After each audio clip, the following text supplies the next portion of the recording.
Mark, as earlier promised, we get to the first conversation of today. We are looking at the things that have been happening within the country. Protests, the Saba protest, then on June 25th, we had other protests. Lives have been lost, property has been destroyed, and businesses have lost. But then again, is it time that we sat down and rethought our strategy? Do we get away from the streets and think of ways that we can engage in a manner that accommodates everyone and protects everyone and get to a solution? So that is a conversation that we are having today. And Davis Bin Oluoj belongs to the ODM Youth League, and he joins me here in studio to talk about this. And also later on, we'll be joined by Wakili Nyamari Frank, who is an advocate of the High Court. Davis, karibu sana. Thank you so much. How are you doing this morning? I'm doing well. Baridi inakupeleka aje because baridi iko mingi sana. Yes. For the last 1 week. Yes. It's been hivyo too. Yeah. Yes. Yeah, let's get into it. Your thoughts about the protests that have happened so far? Yes, let's start from there. Thank you so much, Migwi, for having me this morning. First, I want to say that the protest, to some extent, has been genuine. The concerns have been genuine. The concerns about the university funding model, concerns about unemployment, the concerns about youth bulge, corruption, concerns have been genuine. But recently, we've seen an intrusion and loss of lives, loss of properties. And I think it's time we have a conversation as a country. Yes. Yes. So where do we go from here? Okay, because, there's that right that is protected by the Constitution, the right to peaceably protest and picket.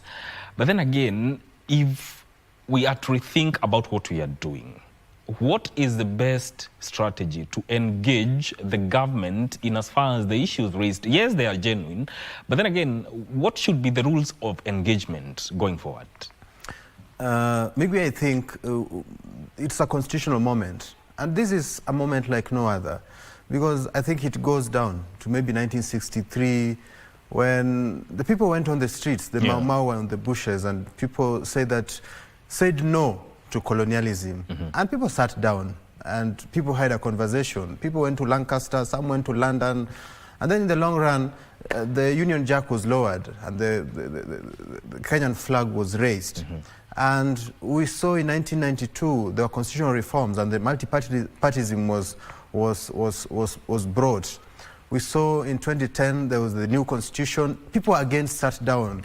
And even people sat down in 2005 when they tried to draft the Bombers Constitution, and they sat down in 2008 when they drafted the new constitution. So I think the concerns, Migwi, are very genuine. And I think now it's a constitutional moment. Let's come together and let's hear what the young people are saying in a room. Let's hear what the government is saying. Let's hear what the Matatu sector is saying. Let's hear what the businessmen are saying. Let's hear what the students are saying.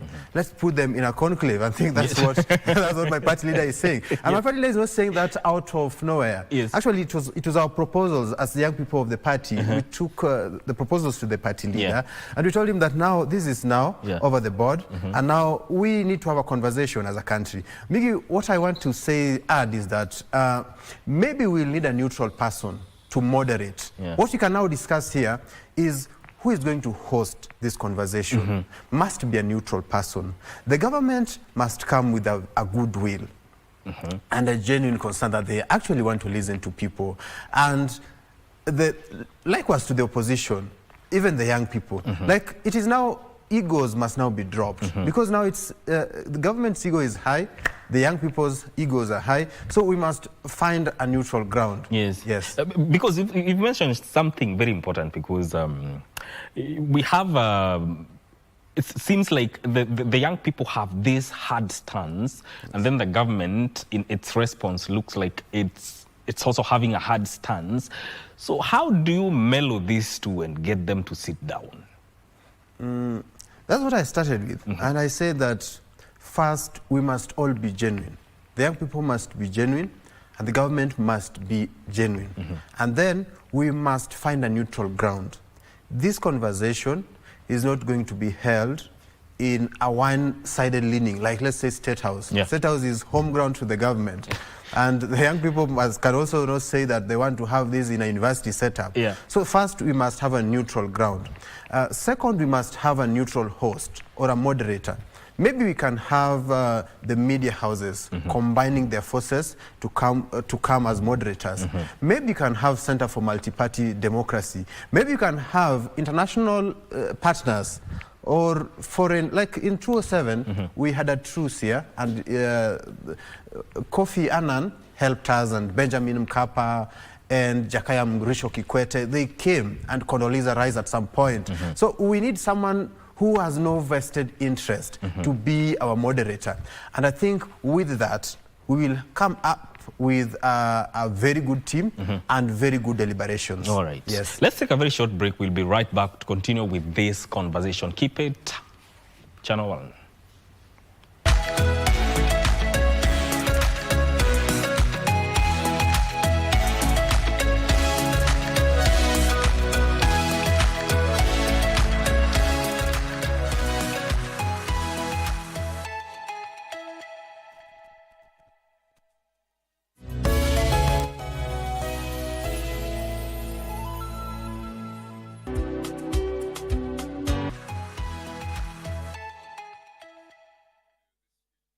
Karibu tena sana, tunaendelea na mjadala wa leo. We are asking, is it time we rethought our strategy in terms of how we approach issues, because protests have been happening and lives have been lost, properties are destroyed. So are we due for a change in tactics?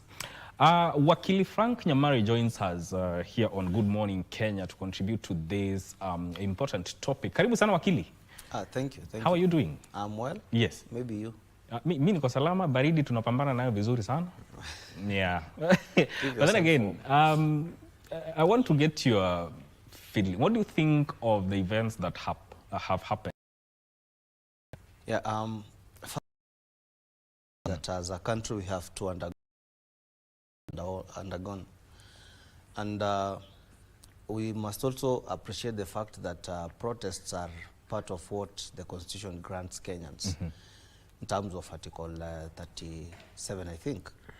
So we did not see ourselves getting here, but then it is just unfortunate that we have experienced what, as a country, we have experienced right from last year, 2024, and all the way even up to now. And as you look at the things which are happening, there seems to be no solution which is coming up.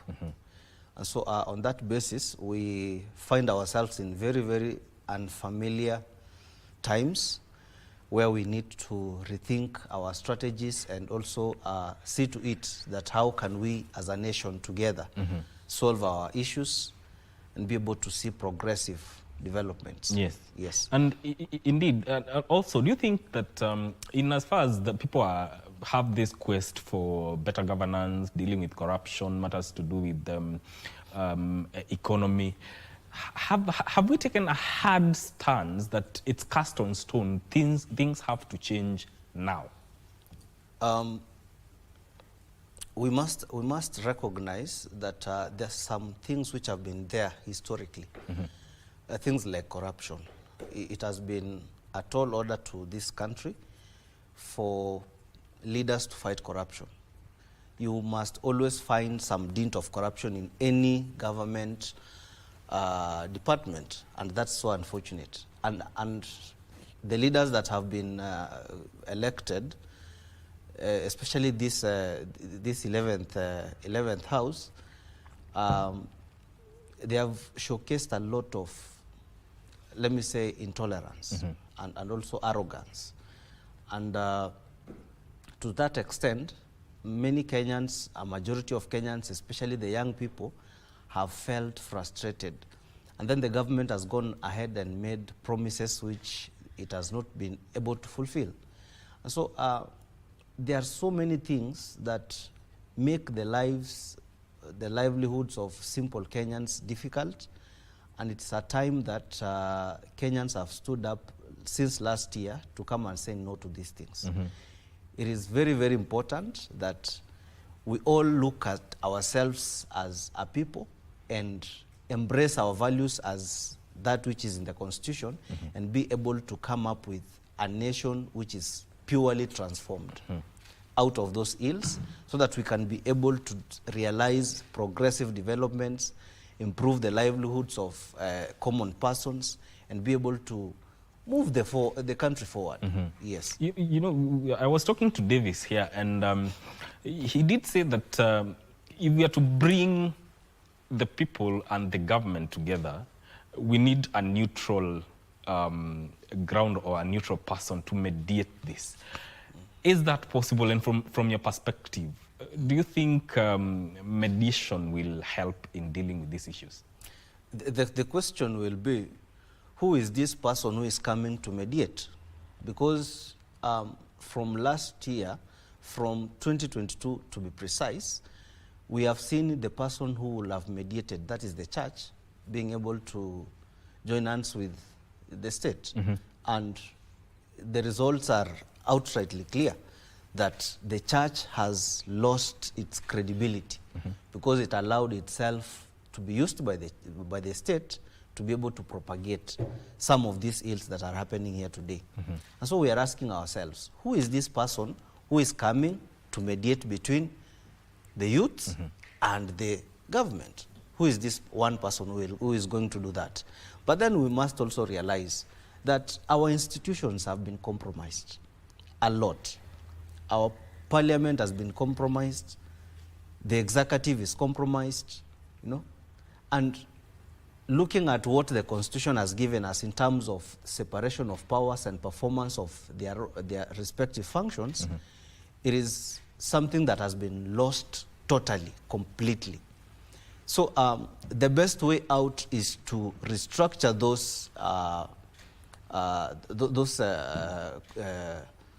those independent commissions. Let's say things like IPOA, things like ESCC. We need to see a change in such institutions. We need to see institutions where people are being held accountable. We need to see what we call political goodwill, that our constitution is based on political goodwill, and that is what will make every person be able to adhere to the principles and the doctrines which are therein. Yes. Now, you realize that when we look at that constitution as just another book in the library, and it does not speak to us as a nation, we lose our obedience to it. And that is the core reason. But then if you're talking of a mediator, I will tell you that we have a mediator already, who is the Constitution of Kenya. If every person can be able to express that goodwill and be able to adhere to those principles which are underlined in the Constitution, you know, strict adherence to Chapter 6 of the Constitution, which talks about leadership and integrity, we will be able to have a far much better nation than what we have today. Yes. Davis, do you believe that currently, as at now, all is lost? All is not lost. You see, in 1963, we came up with the national anthem. We said, "Oh God of all creation, bless this our land," and all that. And every other generation has risen to the occasion on a call that they have been given. There are some who liberated us or gave us the new constitution. There are some who gave us multipartyism. I think this generation was right, because there was opulence, there was grandiose corruption, there was a lot of many other things. And the young people of this nation called the nation to its soul, asked him, is this the Kenya we really want? And I think all is not lost, and all is not lost is a negative statement. I think we are in the right direction. And I think where I disagree with Wakili here is that we actually need that conversation, so that as a generation we can also legitimize our concerns and our gains, so that in 30 years or 40 years to come, we will also be able to say that on June 25th, on 2024, we came on the streets, and we came on the streets in June 2025, and these were our gains. Today, if you find the 1990s, people were celebrating Sabasaba, they went to the streets, they went to jails, and in the long term, or in the long run, after all was said and done, they had multi-party. They say that today you see UDA is there is ODM, there is Jubilee, because of what we fought for. You find people in the 1963s who are still alive, they say that we went to the bush to fight. And after all is said and done, we have a country called Kenya, which was not there. We have our own flag, we have our own military, our own currency, our own national anthem, and our own schools. And we have our own president, a black man as a president, a black parliament, a black chief justice. Yes. So I think we also need to put this thing to paper and to parliament and to pass what we need as our own, as our reforms. Do we need free education? Do we need 30% of the jobs to go to young people? Do we need parliament to do this and that? Do we need judiciary to do this and that? What are our aspirations for our mothers and our fathers in the rurals? What are the aspirations of the country in terms of our slums? What are the aspirations of the country in terms of freedoms? And what are our aspirations in terms of police? Do we need the police force reformed to police service? So we need to put those gains onto paper and call them the June 2053 reforms, June 25th reforms. And then in 30 years, we can also say that we went to the streets and we fought for this, and that is why today in Kenya we have this and that. So all is not lost. In fact, we are on the right track. Yes. Yes. But given the kind of the protests we've witnessed and what they have degenerated, Wakili, are we losing focus, and have they lost meaning? First of all, we must appreciate the fact that the Constitution grants every Kenyan the right to go and protest peacefully and picket. And so that will always be there. But then we ask ourselves, once we've done that and the state has somehow acted like it's not listening, what next? You know? And so that's now when the question of elections come in, that we actually need to change our leadership. We actually need to look for a better way, a constitutional way to change our leadership. And that is by the way of the ballot. So we realize that statistically, young people make actually 70% of the population. They actually make 60% of registered voters as per the statistics of 2022 general elections. If all those young people can realize that they have that tool within them, they can be able to go to the ballot and select better leaders. Leaders who can be able to deliver to them, leaders who can be able to create jobs, leaders who can be able to be proponents or rather champions of constitutionalism and obedience to the rule of law. So we have that tool. When protests have failed, we have not even been able to present our petitions, because every single time young people go to the streets, they are tear gassed, others are shot, and it's unfortunate that those things are happening. So we are not able, even after 1 year down the line, the government has not been able to really look at the things that are being, the things that the youths are saying. So when that has failed, we need to realize that now the tool that we have at hand is the tool of the ballot. And that is to a call to every young Kenyan to go register as a voter, and come 2027, why? I mean, go send yourself to the ballot. If you feel like you're that person who can be able to bring that change, go for it. And convince other young people and all Kenyans to be able to vote for you. And thereafter, you need to deliver. Because the question is, the reason as to why these things are happening is because there is no delivery of service. There is no job creation. There is no, that delivery aspect is totally missing. Yes. So, Davis, what happened to petitions? Because we always have to degenerate into protest every time we have to raise an issue.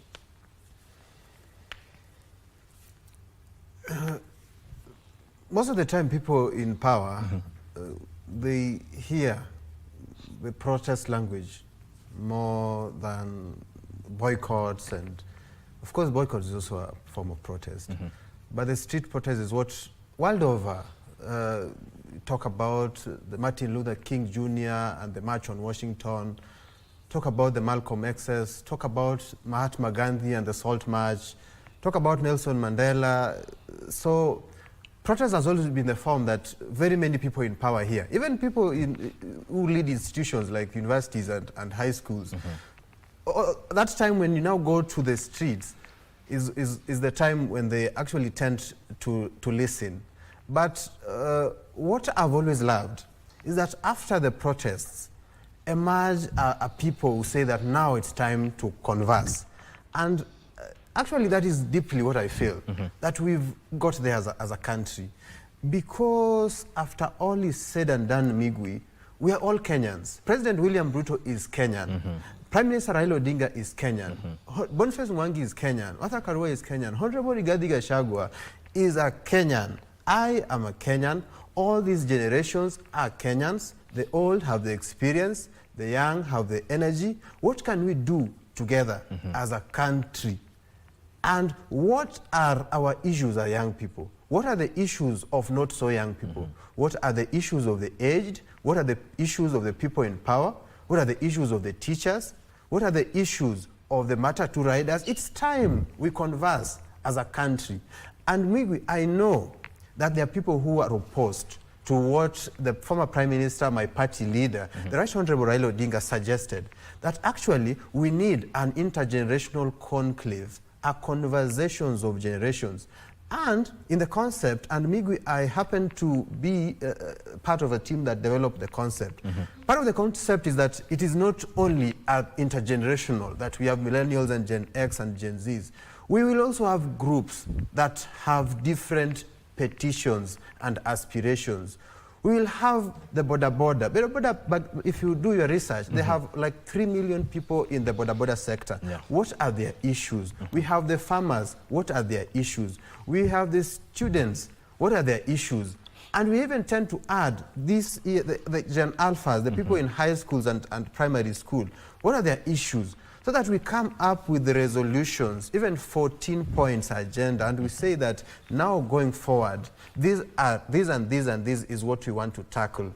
And what I would say, Migwi, is that if this doesn't work, we can always have another petition. So let us just come to our conscience and do this thing and have a conversation. Yes. So what I think is that the conversation is the way forward. Yes. Yes. You've raised a very important issue, even coming with those petitions, those reports and everything. But Wakili, implementation. Now that is the biggest challenge that we've had as a country. Yeah. From implementing the constitution, implementing the policies at government departmentals, it is becoming very, very difficult. And you see, the question I was even asking myself yesterday is this, that if we don't have, okay, we have a parliament that is sole responsibilities, oversight. And that oversight comes with it the responsibility of ensuring that policies, rules are implemented. So who will oversight? Who will oversight, for example, the police? No? If we have the IPOA, who will oversight IPOA? Who is this person who is going to hold accountable the actions of, let's say, the DCI, ESCC? Who is going to do that? Remember, sometimes back we had traffic police officers being chased. Those who would be corrupt to take money from drivers. We need that kind of. We need that kind of implementation. We need that kind of oversight. We need to have people who can hold these policemen accountable for their actions. And so implementation is the biggest challenge that we've had in this country. There is no political goodwill. You can present the best petitions, you can present the best ideas, but the implementation aspect is totally What about missing. the mindset? Do we go wrong even at the level of mindset, even if we are talking about implementation, oversight, and everything else? What about changing mindsets? The question is, you will change your mindset. And by the way, it is not that these young people have a mindset of just going to the streets to go and protest. You see, they are jobless. The president promised jobs. And a majority of those who voted for the president are the young people. Why? Because they saw a future. They saw an idea. They bought it. They aligned themselves to him. And that is the reason as to I'm saying the president himself has failed to implement. It's not about the mindset of the young people. It's about implementation of those ideas. How many jobs have been created? How many court orders have been disobeyed? I speak this because disobedience of court orders, it's a mindset. But implementation of ideas is not a mindset. It is something that lacks within our political class, that they are not willing to be able to go and implement that which they promise. They are not able to have this political goodwill as far as the constitution is concerned and be able to address every issue constitutionally. That is why you will find that even when young people are going for protests, they are required to notify the police. And what in return are the police supposed to do? Provide security. But then what happens? You will find that young people have gone to the streets, they are unarmed, but however, they are tear gassed. In as much as we must appreciate that there are a few elements within those protests who are causing chaos and destructing property, we must be able to call them off. We must be able to capture them and hand them over to the police, and that has happened before. But then how do we ensure that whatever is required of the policeman and that peaceful protest is taken care of? You know, that is now the question that we need all of us to ask ourselves. So it is not a question of a mindset to just go and protest. Remember when the finance bill was being passed, there was the aspect of public participation. Yes. You will remember that 90% of those who presented their views as far as that finance bill was concerned were against it. But what happened? It was the mindset of the members of parliament, and particularly maybe the president, who told them that this thing must pass. In fact, some members of parliament would come out in open and say, hii tutapitisha. Understand? So it is no longer a mindset, it's just people who have decided to not to obey, not to listen, and that is now what is causing chaos in this country. Going forward, it is high time that we as a nation have an honest conversation. It is time that we look at ourselves and look at our actions and look at maybe our future, our aspirations as a people, and be able to structure this country according to our aspirations and be able to have this political goodwill of obeying constitutional principles, upholding the rule of law, and having an honest conversation going forward. As my colleague has said, we need to consider certain groups. Remember, the constitution comes in and identifies certain groups. I think it's high time that we even amend and include others. No? The constitution talks about children. The constitution talks about marginalized groups, the youths, the rights of women, all that, you know, the aged persons, you know. So it's high time we also start looking at these border people, these mamambogas, these small-scale farmers and entrepreneurs. How do we incorporate them? How? Because they actually form a significant percentage of our population, and they have a significant and most important contribution as far as governance is concerned, as far as development is concerned. How do we look at those people and be able to give them that which they deserve, you know? As we do that, how do we ensure that constitutionalism is upheld? The rule of law there is obedience to court orders. When we subject ourselves as a country, as a people, to those things, this country will be far much better than it is today. Always, do you think if we really followed the Constitution to the letter, we would not be in a situation in which we are today? If we followed Constitution to the letter, we will be at a better situation. That one I agree. But I also want to say, I'm not a lawyer. I didn't study law. It was just a unit in a course that I studied. But what I hear, what lawyers say is that Constitution is a live document, and the world keep on changing. Today, women are so keen about something called SRHR, which they were not keen about it in the 90s. Today we have social media, which we did not have in the 1990s. So Constitution should also evolve as people evolve. So I agree that if the Constitution was followed to the letter, we will be at a better place. But I also agree and admit that we need to review our Constitution, even if it's about if after 10 years or 20 years or 30, because things keep changing. Yes. All right, let's go for a break, and when we come back, there's a question about how we compare to other democracies. This is going to happen right after this short break.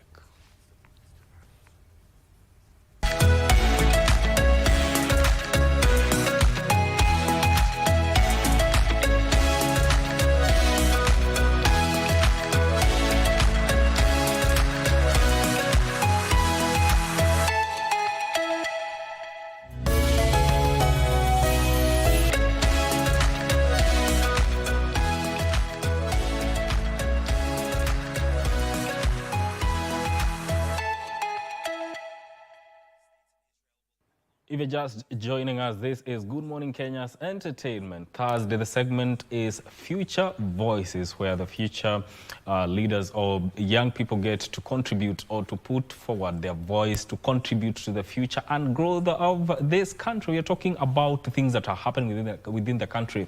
We've had the protest in 25th of June, and then on Monday, lives lost, businesses are lost. But then again, where do we go from there? Are we doing or are we due for a change in tactics?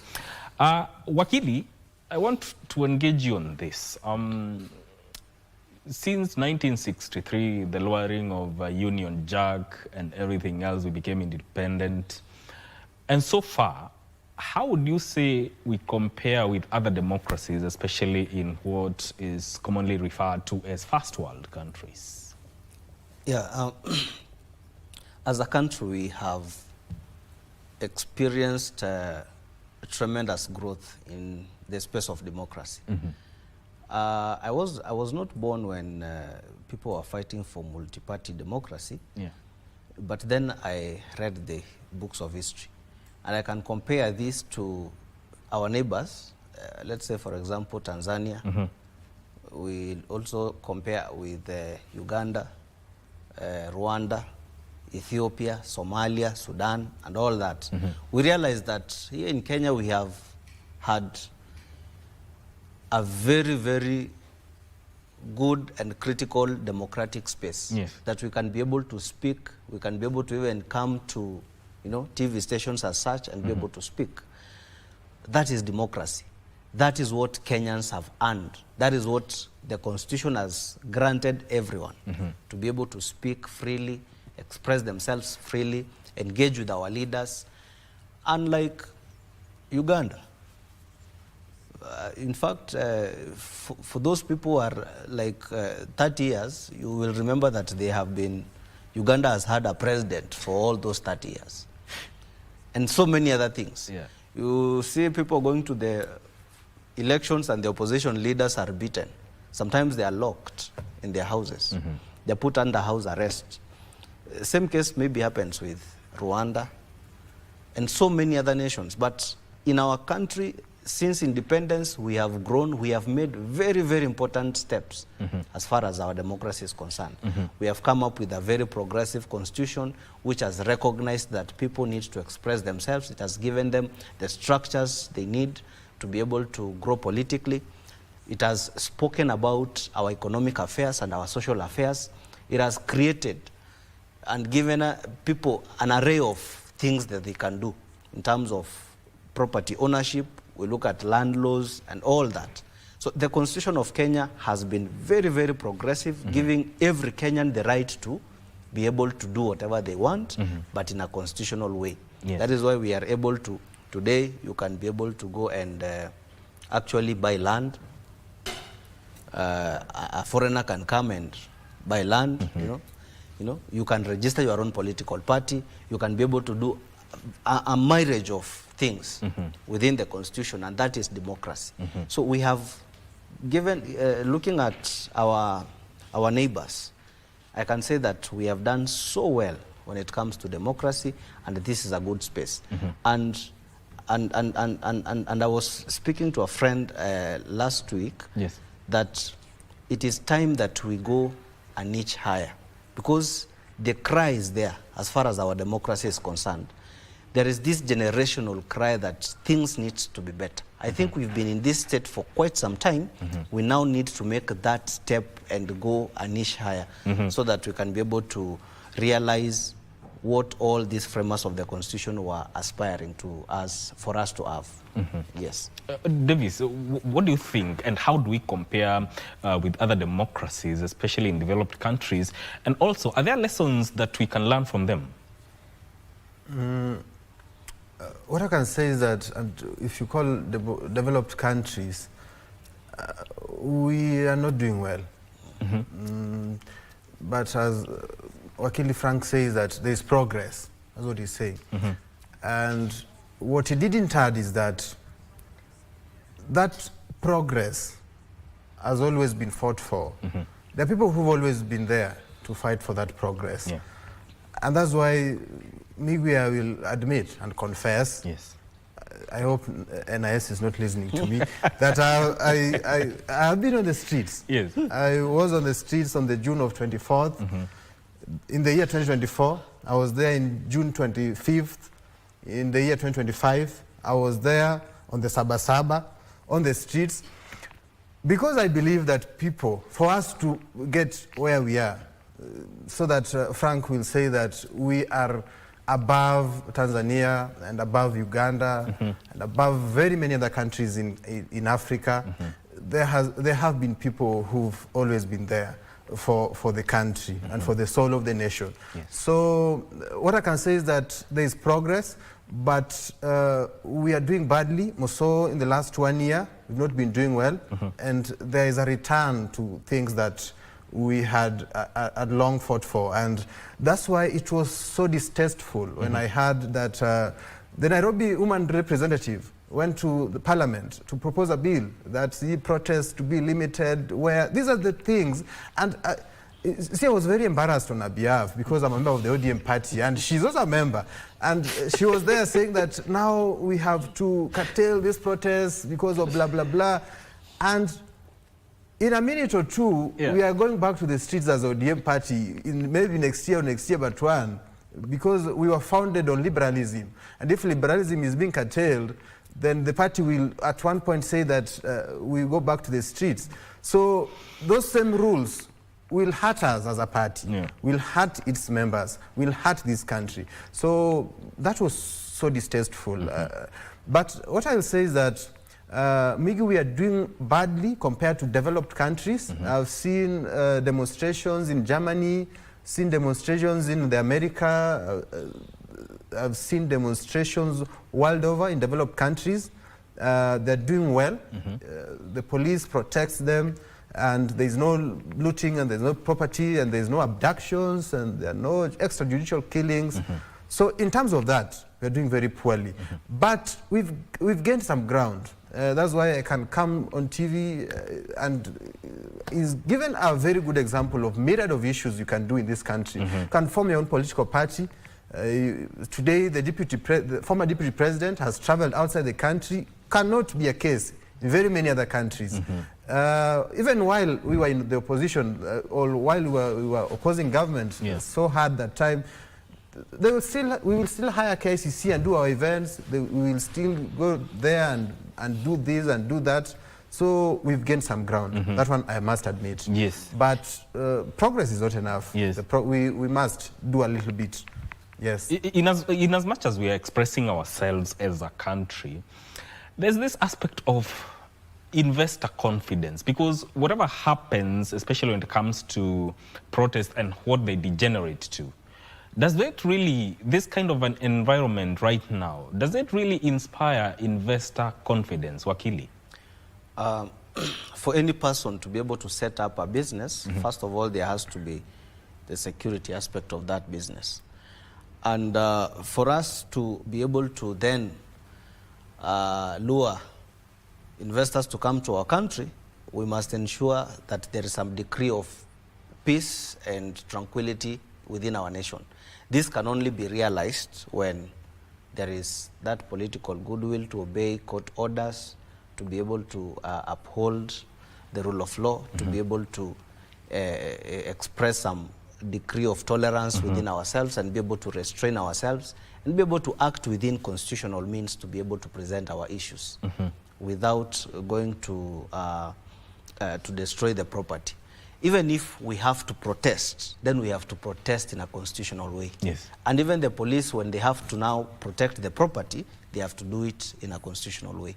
For us to be able to achieve a degree of inviting investors to our country, there are certain parameters that we must set for us to be able to achieve that.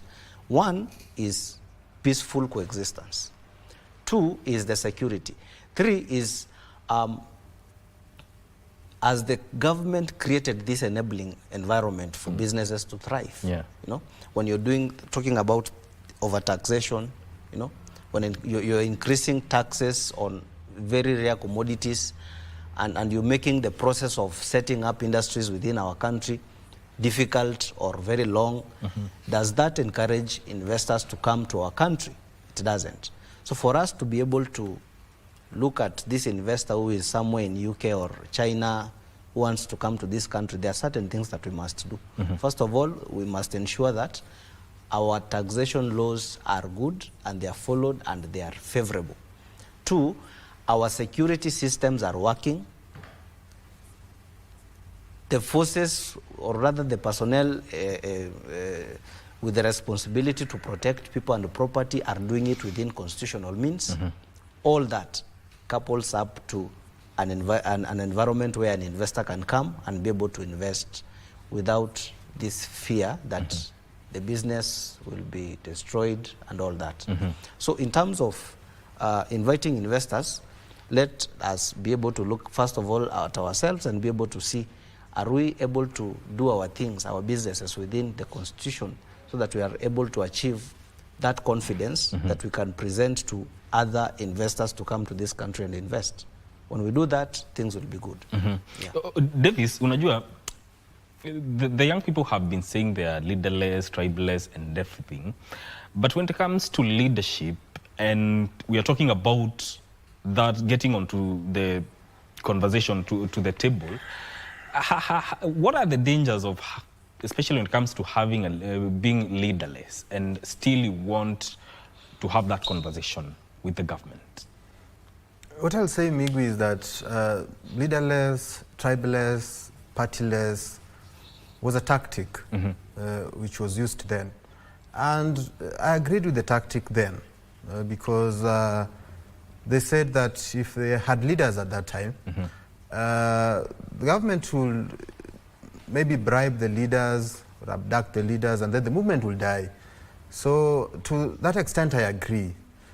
But today, I think the young people all across the country must agree and admit and must sit down and identify some leaders. They must identify them. They must be leaders who are of goodwill, who are proposed by them, who are filtered by them, sieved by them, who are good speakers, who knows actually the aspirations of the young people, who can speak those aspirations, who are tough talking and tough looking and good negotiators, and who have been with them in the streets. Because you see, when now the Prime Minister has announced that there's going to be an intergenerational dialogue, the young people who are not even young people, who've come out, that they now want to represent the young people, they must be rejected. They must be condemned. And I think, Migu, it's time that young people have identified some leaders and bring them to the table and give them the issues, that now these are our issues. Go and present those issues. It is not a closed issue. Where I disagree with young people, many of us, is that many people think that now if we are going to dialogue, it's now closed. We are going to negotiate as we advance. Yes, if the negotiations do not go right, we advance. We wait for another negotiation day. So we negotiate, but it's not a closed case. Yes. All right. You know, we can have this conversation all day, but I want to end this, and I want us to do a little bit of an exercise. But before we do that, I want to give you each a minute to give your closing remarks as we put this matter to bed. Wakili. Yeah, I must say that we are of age. You know, 50 years past post-independence is not a joke. We have also realized that we are aware of that which we want. We have a constitution which is very progressive and alive. And as young people who form part of the bigger percentage of this population in this country, we have things that must be fulfilled for us to be able to grow, and even the generations to come. So going forward, I would like to say that we need to look at 2027 as a year that we need to make a very serious change in this country. And if we get it wrong, then we are doomed. So we must be very, very intentional with these general elections. Let all of us go, take the vote. Let us come out, those who want to vie. Let us be able to convince people, and let us show integrity, honesty in our delivery of promises. I normally say the implementation part of it. So we have an opportunity to change the course of this country, to be able to bring in a good leadership that is going to propel this country forward and be able to realize our aspirations and long live and live to live long enough to be able to enjoy the fruits of the Constitution and guard this nation, because we so love it so much that we have to be in it. You see, what I said last time when I was here is Chinua Achebe. And Chinua Achebe, where the young suckers will grow when the old banana dies? The young suckers are already here. And to my fellow Kenyans, I will say that what unites us are much more than what divides us. The aspirations of a mother in Kirinyaga is the same as an aspiration of a mother in my village in Kadianga, in Nyakach constituency. The aspirations of a youth in the coast is the same as the aspiration of a young person growing up in Samburu. The aspiration of a businessman in Kisumu to make profits and to grow rich and to grow wealth is the same aspiration of a young business person in Turkana. So let's come together as a country and see the bigger picture, see the greater Kenya, and bring our aspirations together. I want to tell young people who are in different sectors, be it in fashion, be it in the entertainment industry, be it you're a student, be it you have an aspiration in nursing or in environment, this is our country. Politics is a vital organ of our country. Let's come together and let's build the country together. Thank you so much, Migwi, for hosting us this morning. It has been a very good conversation, and I thank you so much. And I'm calling all young people to embrace this conversation. And I also call the government to tone down now. Yes, tone down now. Let the young people also tone down. And let's have a goodwill and have a good conversation as a country. Indeed. Thank you. Indeed. Now, Wakili, do you watch football? I'm an Arsenal fan. Oh, you and my colleague Victor would mko kwa league moja, Arsenal fans. What about African teams? Because we are going to air the African Championships come next month. Ni team gani Africa una support? I think how I wish Kenya was there. Yeah. How I wish Kenya was there. But you see, Ghana, Senegal, they're good teams. And I really want Senegal to take this thing. Okay. Yeah. All right. Davis? I support Kenya. I also support Arsenal, by the way, and Gor Mahia. I'll be supporting. I support, like, you see, the same. Yes. Ghana, Cameroon, Senegal, somewhere there. Indeed. Yes. All right. So but next time we must work hard so that Harambee Stars is there. Oh yes, we have to. Yeah. We have to. Yeah. That is in no doubt. Is Salim Mvure the CS for sports still? Yes. He needs to. That's our own conversation. But thank you for honoring the invite and coming here on Future Voices right here on Good Morning Kenya Entertainment Thursday. This is where we end this conversation, but Entertainment Thursday continues shortly. Thank you.